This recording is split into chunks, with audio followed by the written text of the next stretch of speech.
Hello everyone and welcome back. I am as always Inquisitor Aura and this is How to Roleplay in World of Warcraft, and today we are going to be taking a look at the Forsaken Monk.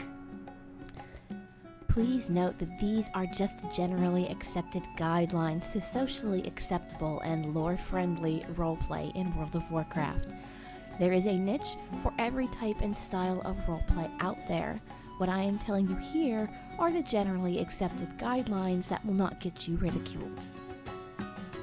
The Forsaken of all the races of Azeroth are often pictured as the least likely to take up the way of the monk. But consider this.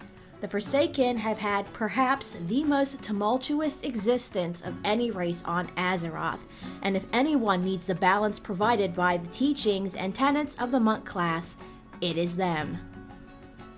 The first thing we need to discuss is the concept of chi. Now, chi is a source that is rooted in life, but that does not mean it is inaccessible to you as a Forsaken. You just have to be creative with it.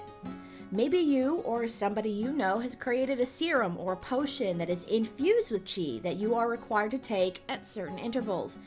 Maybe instead of using internal life energy and spirit, you pull them from the things around you to varying degrees.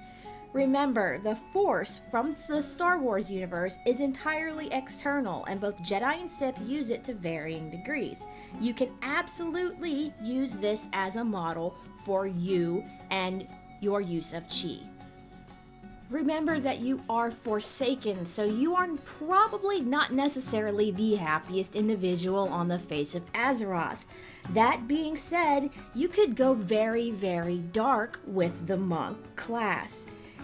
Instead of using the internal chi or something of that nature, you can instead steal the life energy from living things around you, and you can do this to a variety of degrees. You could do it subtly and allow your sources to recover over time if you chose to go more of a good path.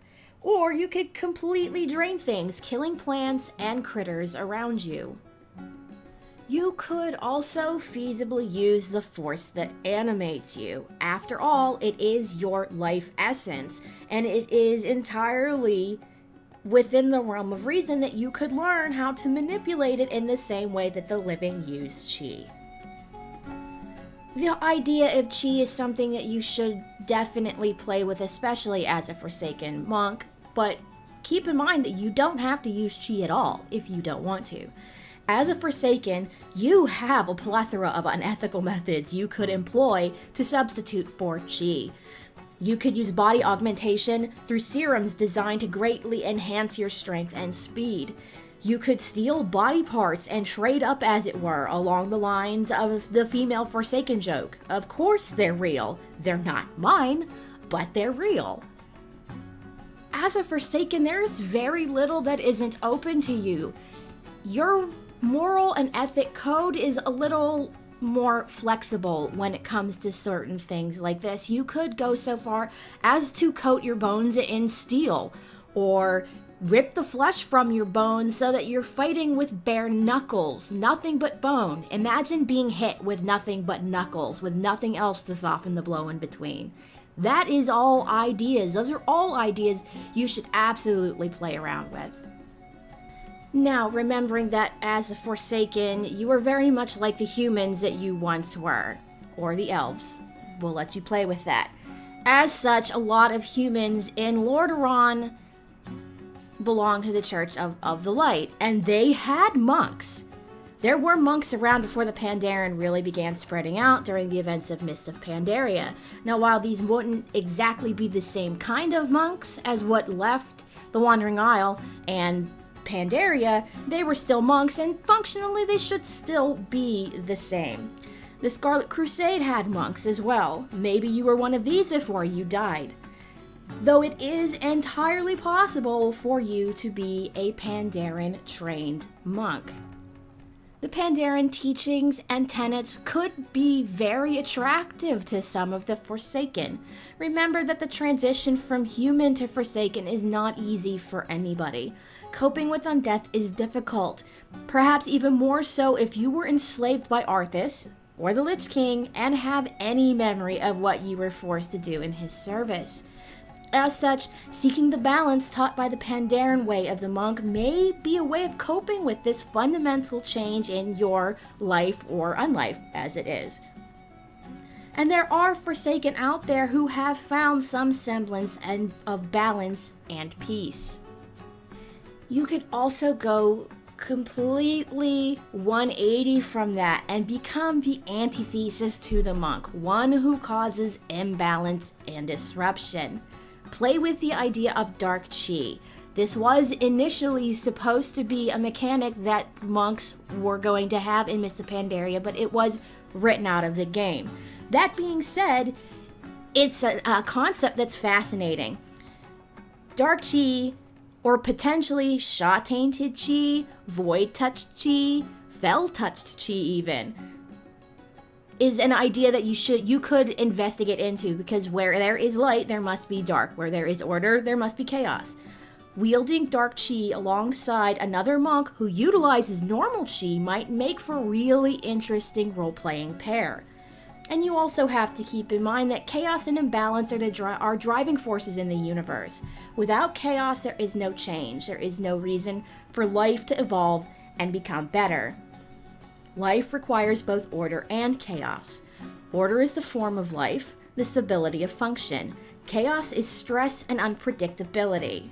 As such, playing a monk who embodies such discord could be seen as both disrupting and maintaining the balance. And of course, you always have the martial training angle. Many Forsaken monks could have taken up unarmed combat training to hone their own combat prowess. Like many Horde monks, many Forsaken monks were previously, or still are, other classes. Deathstalkers, warriors, rogues, what have you. And it is advantageous to know how to fight both with and without weapons, especially if you're undead. What else you might be is entirely up to you, however, and I recommend that you just have fun and be creative. Forsaken and monks are almost antithetical to each other. So being able to play a Forsaken monk is a challenge of roleplay. Can you pull it off? Because you absolutely should try. The Forsaken monk can symbolize just about anything. Balance, chaos, peace, disorder. But one thing is clear. They have a place in this world, and they serve their purpose, whatever it might be. Well, that is going to be it for me for this week. Thank you guys so much for watching. Remember, if you like what you see and you want to see more, don't forget to hit that like button. Don't forget to comment below, and don't forget to subscribe. I put out new videos once a week for the most part, or once every other week if my schedule gets a little hectic. But I've got new and better things coming for you guys every week now, so keep coming back, keep checking in, keep giving me suggestions, because I absolutely love some of your guys' suggestions. Some of these are things I never would have even considered doing, so keep them coming. I really do appreciate them. Anyways, thank you guys so much for watching. Have a great week, have a great weekend, and we will see you again in Azeroth.